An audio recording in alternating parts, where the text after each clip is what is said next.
국제 정치 전문가들은 만약에 미중 전쟁이 일어나면 한 목소리로 남중국해에서 일어나게 될 것이다 라고 입을 모으고 있죠. 지금 중국이 미국을 상대하기에는 아직 많이 모자랍니다. 그래서 이제 중국이 지금 계속 커가고 있기 때문에 미국이 계속 중국을 압박하는데, 역사상 미국이 한 번도 2인자를 그대로 둔 적이 없잖아요. 소련의 경우라든지 일본의 경우라든지 언제나 올라오면 밟았습니다. 그래서 지금 동맹국을 모으는 것도 그런 미국의 정책의 일환인데,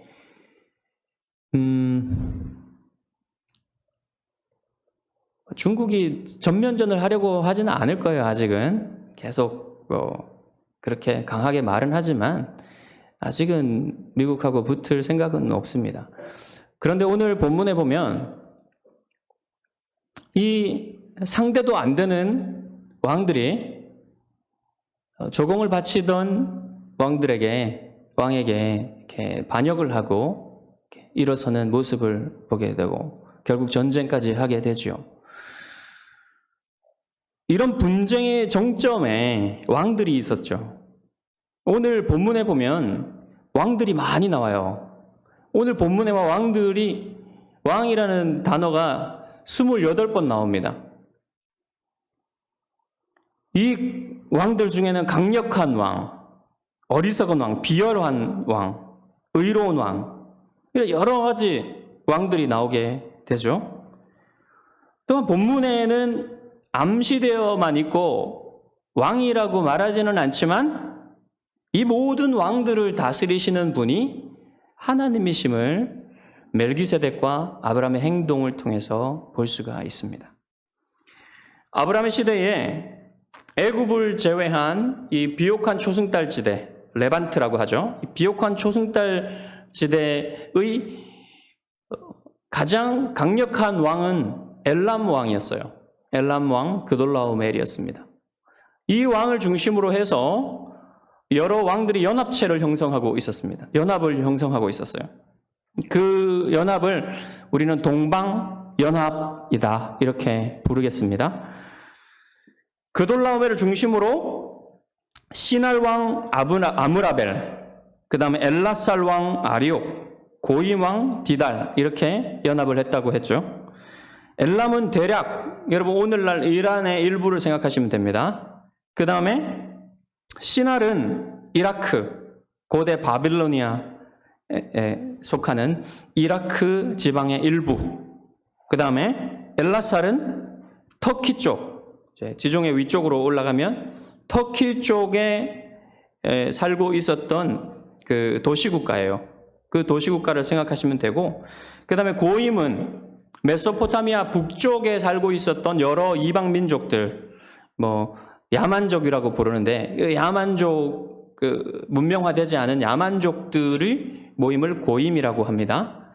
이 고임을 이끈 왕이 디달이에요. 이 디달은 히타이트 왕족의 이름입니다. 그러니까 이 히타이트 왕족이 이 고임을 이끌었다고 보면 되겠죠. 이 넓은 세계의 연합체가 바로 이 동방연합군입니다. 그러니까 당시로서는 이 연합군이 이 레반트 세계에서 가장 강성한 연합군이라고 생각하시면 돼요. 이들하고 한번 비벼볼 만한 세력은 이집트 정도 될 것인데, 이집트는 세력권을 그쪽으로 넓히지 못했습니다. 아직은. 그래서 지금은 이 세력 균형이 이 엘람 왕 그돌라오멜을 중심으로 이루어지고 있었어요. 그래서 가나안 주변의 도시국가들은 이제 이 그돌라오멜에게 조공을 바치고 있었던 그런 상황이었습니다. 그래서 12년 동안 이 도시국가들이 그 사해 남부에 있었던 5개의 도시국가들이 있었거든요. 이 도시국가들이 12년 동안 조공을 바치고 있었어요.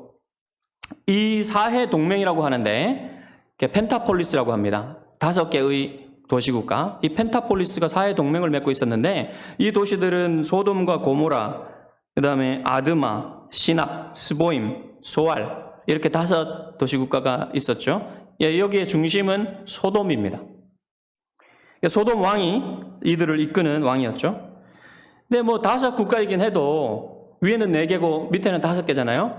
5 국가이긴 해도 아주 작은 집단이에요. 그러니까 사해 남부에 있는 이렇게 5개의 도시국가가 연합해서 동맹을 맺고 있는 겁니다. 그러니까 상대가 안 돼요. 위에 동방연합군에는. 상대가 안 되는데 어떻게 빡쳤는지. 하도 그냥 너무 과도한 요구를 하니까 이제 도저히 못하겠다. 그래서 한번 반역을 해보는 거죠.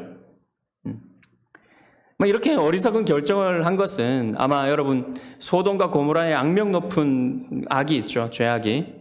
그 죄악에서 아마 이들의 어리석은 결정이 나온 것 같습니다. 그래서 이 그돌라오멜은 다음에 14년째 되는 해에 이 연합군을 모아가지고 원정을 시작하게 돼요. 먼저 사해 동맹군, 이 사해 동맹군을 완전히 무력하게 만들고 전의를 상실하게 만드는 전법을 쓰는데, 먼저 이렇게 트랜스 요단 동편의 요단강 동편의 땅들을 통칭해서 트랜스 요르단이라고 합니다. 이 트랜스 요르단 땅에 있는 모든 그 왕들, 민족들을 다 평정하고, 그 다음에 그 밑으로 내려와서 이 시나이 반도의 아카바만이 있죠. 이 시나이 반도에 있는 땅들을 또 다 점령하고 평정합니다. 그리고 나서 이제 사해 동맹군과 싸우려고 하는 거예요. 그런 이제 전쟁 계획을 가지고 있었어요. 먼저 그 트랜스 요르단에 있는 가장 주요한 대로였던 왕의 대로를 타고 내려옵니다. 내려오면서 가장 그 트랜스 요르단의 북쪽에 살고 있었던 르바 족속을 손쉽게 평정을 해요.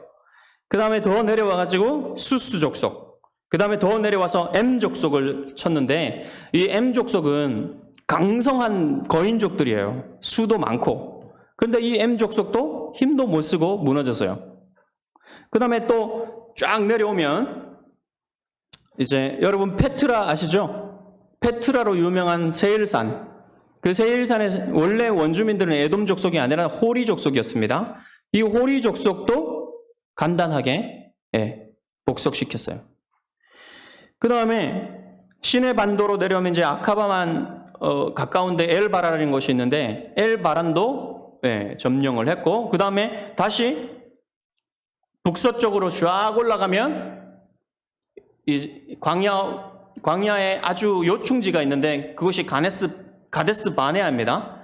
가데스 바네아는 그 오아시스 도시예요. 그것도 점령을 해버렸어요. 그러니까 여러분 어떻게 된 겁니까? 굉장히 원정이 엄청나죠. 이 트랜스 요르단 다 점령하고 그 다음에 시내 반도로 올라와서 여기들 다 점령해버렸어요. 그러니까 요단 서편 땅, 가나안 땅, 이 요단 서편 땅을 둘러싸고 있는 모든 땅들을 다 점령해버린 겁니다. 그럼 어떻게 됐어요? 이제 남은 거는 이 사해 동맹 5 국가뿐이잖아요. 근데 이들을 마지막으로 이제 치러 올라가는 겁니다. 이제 뭐 어떻게 할 도리가 없어요. 이 사해 동맹은 도망갈 수도 없고 원군을 요청할 때도 없고 그냥 싸워야 됩니다. 근데 이들에게 있는 단 한 가지 이점이라고 한다면은 자기의 본거지에서 싸운다는 것, 그거밖에 없어요. 그래서 이제 시딤 골짜기, 그 사해 남부에 시딤 골짜기가 있는데 그 시딤 골짜기에 진을 치고 이제 전쟁을 벌입니다. 어떻게 됐습니까? 그냥 상대가 안 돼요. 얼마나 그돌라오멜의 칼이 무서웠던지 이 사해 동맹군이 어떻게 하는지 보십시오. 역청구덩이, 그 아스팔트 진액 그 구덩이가 많았어요. 거기에 지금도 있습니다. 그 진흙 구덩이로 다이빙을 해요. 머리로 쳐박습니다. 죽으려고. 칼에 맞아 죽는 것보다 그냥 거기에 빠져 죽는 게 낫다는 생각으로 빠져 죽는 겁니다. 그리고 나머지는 그 요단 서편 쪽에 있는 산지로 도망을 가요. 이렇게 해서 싱겁게 끝나버렸어요. 전쟁이. 이때 롯과 롯의 가족들 그리고 롯의 재산도 다 탈취를 당하고 이제 포로로 잡히게 되는 거죠. 여러분, 롯이 사로잡힌 이유는 뭡니까? 결국 소돔 안에 들어가서 소돔성 안에 정착했던 거예요. 여러분, 롯은 물질주의에 사로잡히고 세상의 안락함에 마음을 빼앗겨서 결국 소돔 안에 정착해 버리게 되었어요. 이것은 여러분 우리에게 영적인 경고를 주는 것입니다. 이렇게 물질주의와 세상의 안락함에 빠져서 하나님의 공동체를 떠나고 하나님과 멀어질 때 어떤 위험이 영적으로 다가오는지를 이 모든 것을 잃어버릴 위기에 처한 롯의 상황이 우리에게 경고를 보내주는 것이죠. 한편 산지로 도망친 사람들 중에 한 사람이 그 사해 남부에서 한 조금만 올라가면요, 헤브론이 있어요. 그 헤브론 근처에 지금 아브라함의 캠프가 있습니다. 그 아브라함의 캠프로 가서 아브라함에게 이 전쟁 사실을 알려요. 그리고 나서 곧 아브라함이 롯이 잡혀갔다는 사실을 알게 됩니다.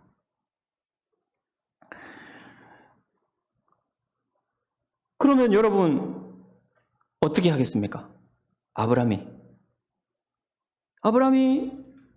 롯을 그냥 그대로 내버려둬도 아무도 뭐라고 할 사람 없겠죠. 여러분, 롯이 아브라함을 어떻게 떠났습니까? 아주 이기적인 모습으로 롯을 떠났잖아요.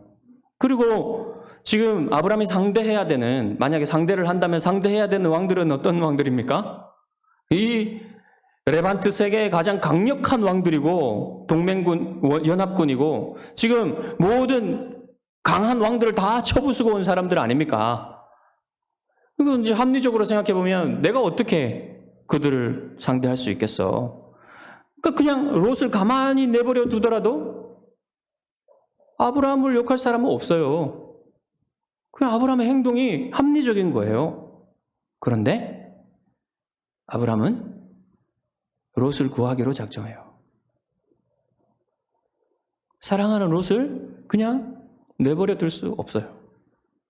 이때 아브라함은 그 어떤 왕들보다 더 왕적으로 행동하는 것입니다.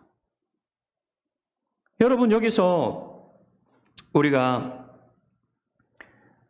지금 아브라함이 롯을 위해 하고 있는 일이 그리스도께서 여러분을 위해서 하신 일에 대한 그림자가 된다는 사실을 보아야만 해요. 롯은 아브라함이 목숨을 걸고 구할 만큼 그렇게 그럴 자격이 있는 사람이 아니었습니다. 그렇죠?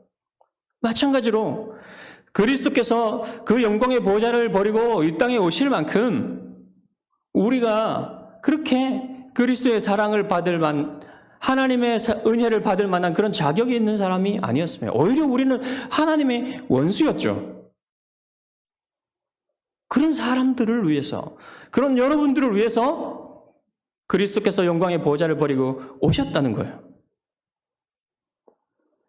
더군다나 그리스도께서 십자가의 수치와 고통을 당하실 만한 가치가 여러분에게 있었냔 말이에요. 저와 여러분에게 있었냔 말이에요. 없었죠. 그런데 왜 십자가에서 아버지께 버림을 받으시면서까지 그런 고통을 주님이 감내하십니까? 아브라함이 롯을 구하려고 한 건요, 다른 게 아니에요. 롯을 사랑했기 때문에. 롯을 사랑하기 때문에 가서 구한 겁니다. 여러분, 그리스도께서 여러분을 위해서 십자가를 지시고 아버지께 버림받기까지 그 참혹한 수치와 고통을 당하신 것, 여러분을 사랑하시기 때문에 그렇게 하신 거예요. 이렇게 하실 때 그리스도께서는 모든 왕 중에 왕이심을 세상에 드러내신 것입니다.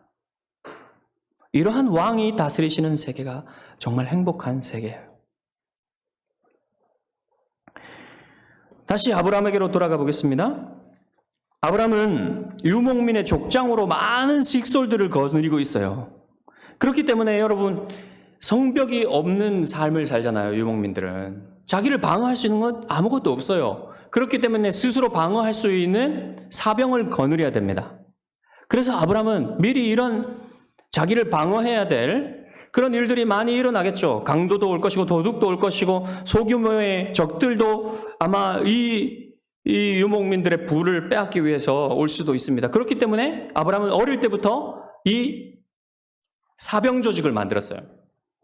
예, 전투 훈련을 시켰어요. 그래서 그들이 바로 이 318명입니다. 이들을 미리 준비해 놨던 거예요. 그래서 아브라함의 명령이면 무엇이든지 수행할 아주 충성스러운 아브라함의 사병이 만들어져 있었던 거죠. 여러분, 이 사병 숫자의 숫자를 보시면 318명이잖아요? 그러면 여러분, 아브라함이 거느리고 있는 식솔들이 얼마나 크단 말입니까?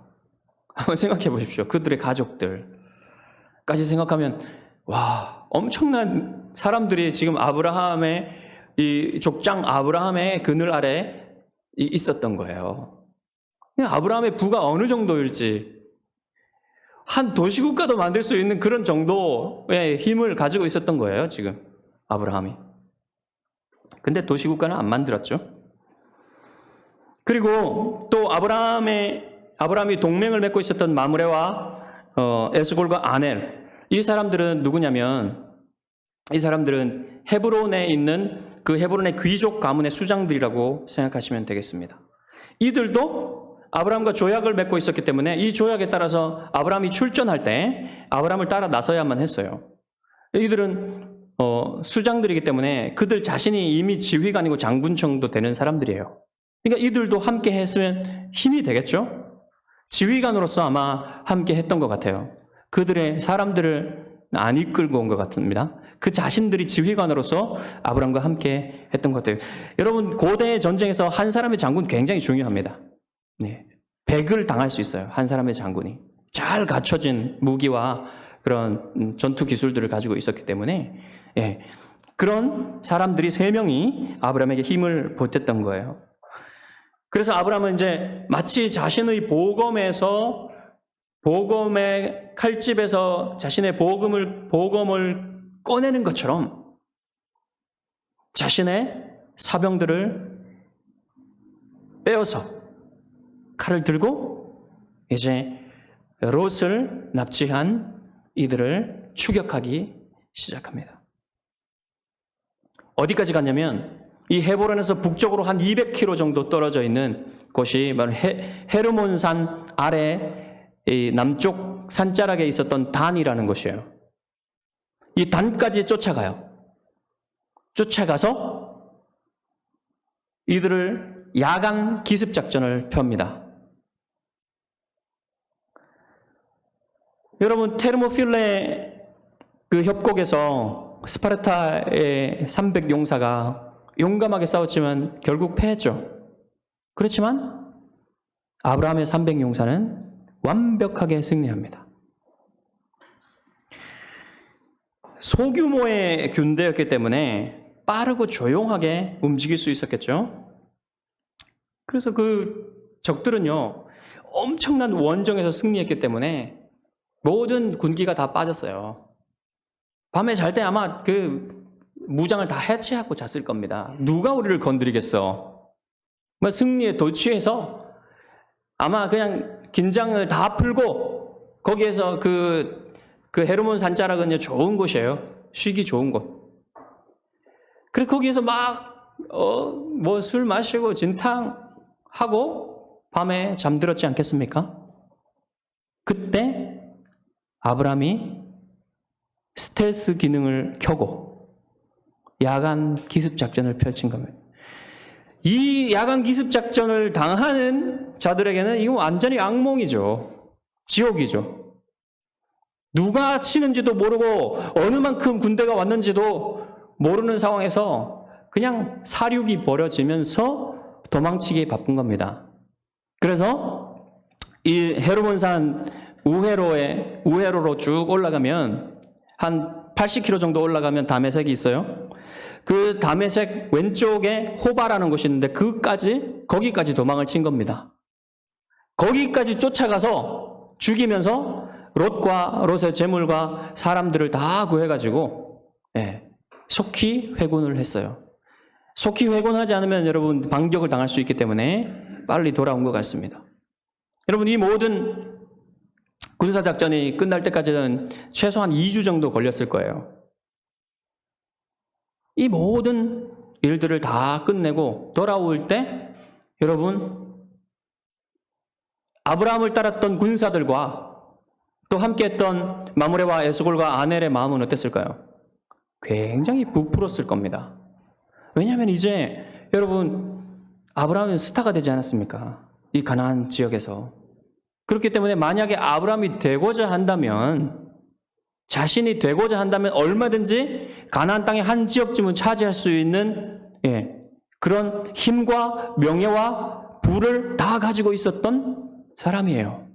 그러니까 아브라함과 동맹한 이들은 자신들도 권력을 가지고 영광을 가지게 될 것이라는 그런 기대를 하지 않겠습니까? 아브라함의 마음속에 뭐가 들어있었을까요? 이 커다란 승리 후에 여러분 어김없이 시험이 찾아와요. 어김없이 시험이 찾아온다고 생각하시면 됩니다. 여러분 원리로서 하나의 원리로서 가지고 계시면 돼요. 여러분 영적인 승리를 하고 나서 내 일들이 다 잘 되고 기도했는데 하나님이 들어주시고 뭔가 영적으로 내가 잘 되는 것 같다 하는 일마다 승승장구한다. 그럴 때 여러분 반드시 시험이 찾아올 것이다 이렇게 예상하고 있으면 아주 지혜로운 것입니다. 그래서 아브라함에게 이제 어떤 시험이 찾아오냐면 아브라함의 승리 소식을 들은 두 명의 왕이 이제 사회골짜기라는 곳에 와서 아브라함을 영접합니다. 이 사회골짜기는 예루살렘 남쪽에 멀지 않은 곳에 있었던 왕의 골짜기예요. 왕의 골짜기로 알려진 그 골짜기입니다. 그곳에 와서 이제 이 멜기세덱이라는 왕과 살렘 왕과 예루살렘의 왕이에요. 그 다음에 소돔 왕이 와가지고 아브라함을 영접을 해요. 그런데 두 왕이 아브라함을 영접하는 행동은 굉장히 크게 대조적입니다. 사람들은 자기가 믿고 자기가 생각하는 대로 행동하죠. 이 두 사람의 믿음과 생각이 아주 달랐기 때문에 이런 차이가 나온 거예요. 우선 이 멜기세덱이라는 사람이 갑자기 등장했죠. 이 멜기세덱이라는 사람이 신비로운 사람이에요. 성경에 보면은 구약 성경에 딱 2번밖에 안 나오고 신약 성경에는 히브리서에 한 번 등장합니다. 이 사람이 굉장히 신비로운 사람이라서 어떤 사람인지 우리가 잘 알 수가 없는데 우리가 성경을 보면 알 수 있는 부분만 좀 살펴보겠습니다. 이 사람은 예루살렘 왕이었어요. 예루살렘 왕이라는 것은 살렘이라는 것은 평화라는 뜻입니다. 이 평화의 도시의 왕이었죠. 그리고 멜기세덱이라는 말은 그 말의 의미가 의의 왕이란 뜻이에요. 또는 나의 왕은 의롭다라는 뜻입니다. 그러니까 이 사람은 누굽니까? 예루살렘, 평화의 도시 예루살렘을 다스리는 아주 의롭게 다스리는 왕이었단 말이죠. 그리고 지극히 높은 하나님의 제사장이라 그래요. 왕이기도 하고 제사장이기도 한 사람. 아주 특이한 사람이죠. 나중에 이 예루살렘의 왕이 된 사람이 누굽니까? 다윗이죠. 다윗이 이 왕이기도 하고 제사장이기도 했던 옛날에 이 예루살렘을 다스렸던 멜기세덱을 생각하면서 그의 주님이신 그리스도에 대해서 빗대어서 이렇게 시를 씁니다. 시편 110편 4절과 5절입니다. 시편 110편 4절과 5절에 보시면 여호와는 맹세하고 변하지 아니하시리라 이르시기를 너는 멜기세덱의 서열을 따라 영원한 제사장이라 하셨도다. 주의 오른쪽에 계신 주께서, 이 주의 오른쪽에 계신 분은 성자 하나님이시죠. 주는 성부 하나님을 말하고, 이 주의 오른쪽에 계신 주께서 그의 노하시는 날에 왕들을 쳐서 깨뜨리실 것이라 이렇게 노래했어요.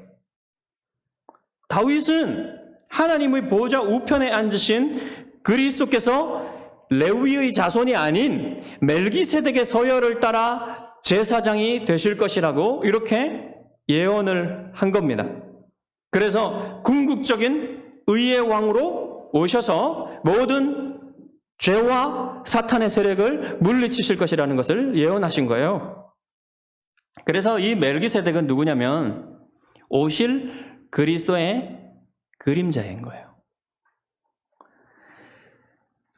근데 이 멜기세덱이 아브라함을 위해 한 일을 보면요, 그가 아브라함보다 오히려 높은 사람임을 알 수가 있어요. 우선 그는 이 승리하고 돌아온 아브라함을 위해서 왕의 연회를 베풉니다. 떡과 포도주를 가져왔다 그랬죠. 이 떡과 포도주는 이 왕에게 베푸는 연회를 이제 전체로 비유하는 제유법입니다. 그러니까 전체 모든 음식들을 다 그냥 이 떡과 포도주로 이렇게 통칭한 거예요. 그러니까 이 군사들과 아브라함에게 아주 성대한 연회를 베푼 거죠. 그래서 그들의 마음을 즐겁게 해주고 쉴 수 있도록 해준 것입니다. 그리고 나서 이 연회를 베풀면서 이제 그 자리에서 아브라함을 축복하면서 동시에 하나님을 찬양합니다.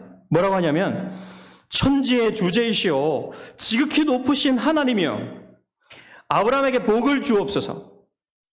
너희 대적을 내 손에 붙이신 지극히 높으신 하나님을 찬송할지로다. 여러분, 멜기세덱이 지금 하나님을 누구라고 말하고 있습니까? 천지의 주제라고 말하고 있죠. 이 말은 직역하면 이 모든 만물, 천지의 모든 만물을, 우주를 소유하신 분이란 뜻이에요. 온 우주 만물을 창조하신 분이 그 만물을 소유하시고 다스리고 계시다는 그 고백입니다. 여러분, 이 가나안 사람, 저주받은 가나안 사람인 멜기세덱이 아브라함과 같은 믿음을 가지고 있는 것을 보십시오. 그리고 하나님을 이렇게 찬송하고 있고 하나님을 고백하고 있어요. 믿음을. 또한 이 아브라함의 승리가 아브라함 자신의 힘이 아닌 하나님이 주신 승리라는 것을 고백하고 있죠. 그 아브라함의 손에 대적들을 붙이신 이가 하나님이시라는 것을 말하고 있어요. 이 축복과 하나님을 향한 찬양을 들은 아브라함이 어떻게 합니까? 11조를 바쳐요. 그때 엄청난 전리품을 가져왔을 거 아닙니까? 이 전리품 중에 10분의 1을 멜기세덱에게 바칩니다. 그러니까 이것을 보면 여러분, 멜기세덱이 더 높은 사람임을 알 수 있죠. 왜 지금 아브라함이 멜기세덱에 11조를 바칩니까? 이분이 하나님이 세우신 제사장이라는 사실을 인정하는 거예요. 그리고 지금 멜기세덱에게 11조를 바치지만 하나님께 바치고 있다는 것을 지금 보여주고 있는 것입니다. 그러니까 아브라함의 마음은 여러분, 지금 이 큰 승리를 거둔 이후에도 자신에게 자신의 인기와 자신의 명예로 이 관심의 초점이 옮겨지는 것이 아니라 여전히 하나님께 관심의 초점이, 하나님의 영광에 관심의 초점이 있다는 것을 보여주고 있어요. 아브라함의 영혼 안에. 자, 멜기세덱과 이 아브라함의 주고받는 행동을 보고 있던 소돔 왕은 어떻게 했습니까? 완전히 다른 행동을 보여줬어요. 하나님을 알지 못하고 믿음이 없는 사람의 눈에는요, 믿음의 행동들이 정말 이상하게 생각돼요. 이해가 되지 않습니다. 그들의 행동이. 소돔 왕의 눈에는 아브라함에게 주신 하나님의 승리가 전혀 보이지 않습니다. 그래서 여러분, 소돔 왕이 아브라함을 위해서 뭔가 가져왔어요? 아무것도 안 가져왔어요. 아브라함이 이 소돔의 그돌라오멜 연합군이 빼앗아 갔던 모든 것을 다시 찾아올 동안에, 그 위험을 감수하고 전쟁을 하는 동안에 소돔 왕은 뭐 했겠습니까, 여러분? 도망갔다가 다시 소돔성으로 가서 사람들을 모아가지고 전열을 정비했어요. 그 왕권을 유지하기 위해서. 그리고 나서 지금 온 거예요. 자, 그러고 나서 이제 뭐 하냐? 어떤 축복도 하지 않고 이렇게 말합니다. 아브라함에게 제안을 해요. 사람은 내게 보내고 물품은 네가 가지라. 여러분, 이 좀 되게 비열하죠. 왜냐하면요, 전쟁을 치르고 얻은 사람들 전리품은 다 아브라함의 거예요. 아브라함이 권리를 가지고 있습니다. 근데 자기가 왕이라고 나와서 지금 아브라함한테 사람은 내게 돌리고 물품은 네가 가지라. 마치 선심 쓰는 것처럼, 자기 것을 아브라함에게 주는 것처럼 말하고 있죠? 그럼 게다가 여러분, 힘도 지금은요, 힘에 있어서도요, 소돔 왕이 밀려요, 아브라함한테. 아브라함이 하고자 한다면 딱 힘으로 눌러버릴 수 있는 상황입니다. 그러니까 얼마나 무례하고 염치가 없는 행동이에요.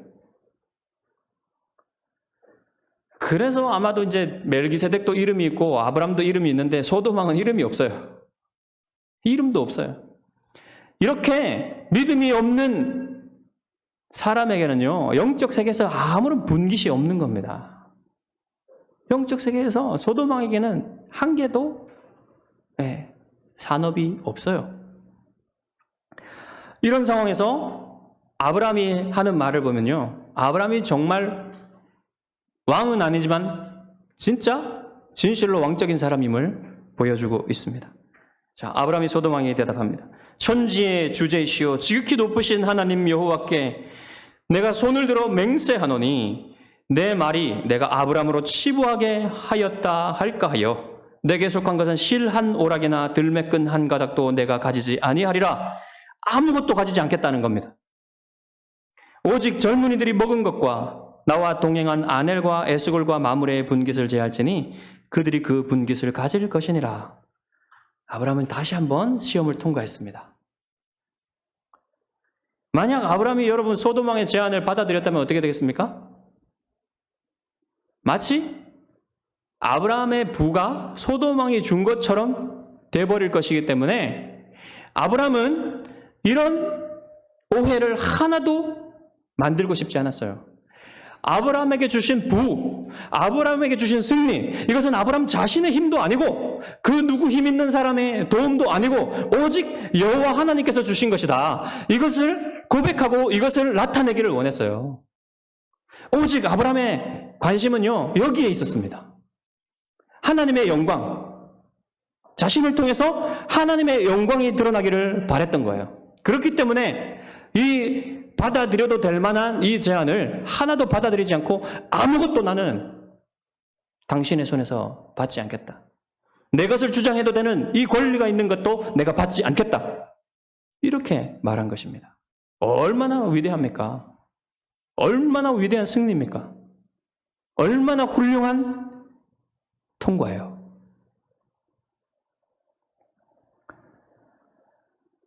아브라함은 자신의 삶이 지금 온전히 여호와 하나님께 의존되어 있음을 세상에 드러낸 거예요. 믿지 않는 사람 소돔 왕에게 선포하고 있는 겁니다.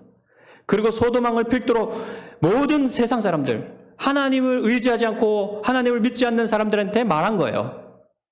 전한 거예요. 선포한 거예요.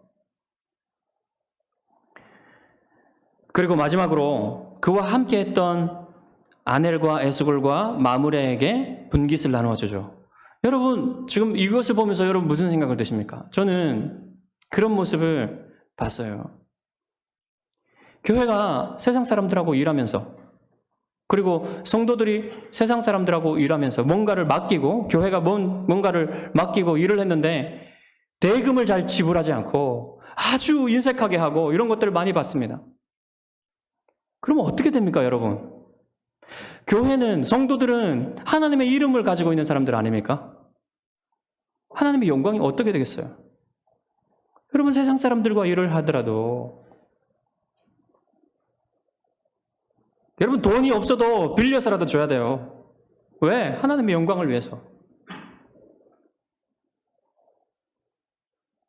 그런 모습을 아브라함에게서 지금 볼 수가 있죠.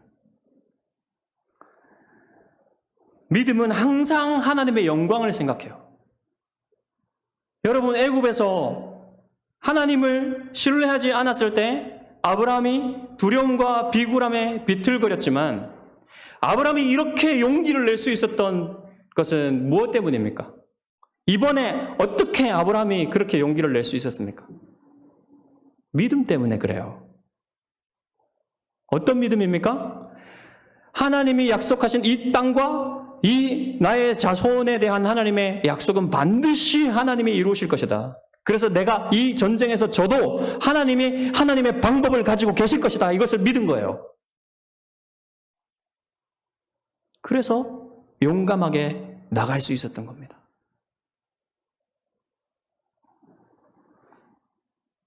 심지어 자신이 정당하게 주장할 수 있었던 전리품에 대한 권리도 깨끗하게 포기해요.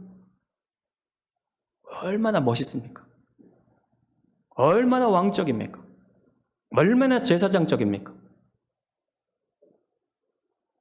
믿음이 사람이 가진 힘과 용기는 돈과 사람에게서 나오는 게 아닙니다. 하나님의 입에서 나오는 모든 말씀을 믿기 때문에 그 용기와 담대함과 관대함이 나올 수 있는 거예요. 하나님의 말씀을 믿음으로 모든 왕의 왕이신 하나님께 영광 돌리는 여러분이 되시기를 주님의 이름으로 축복합니다. 기도하겠습니다.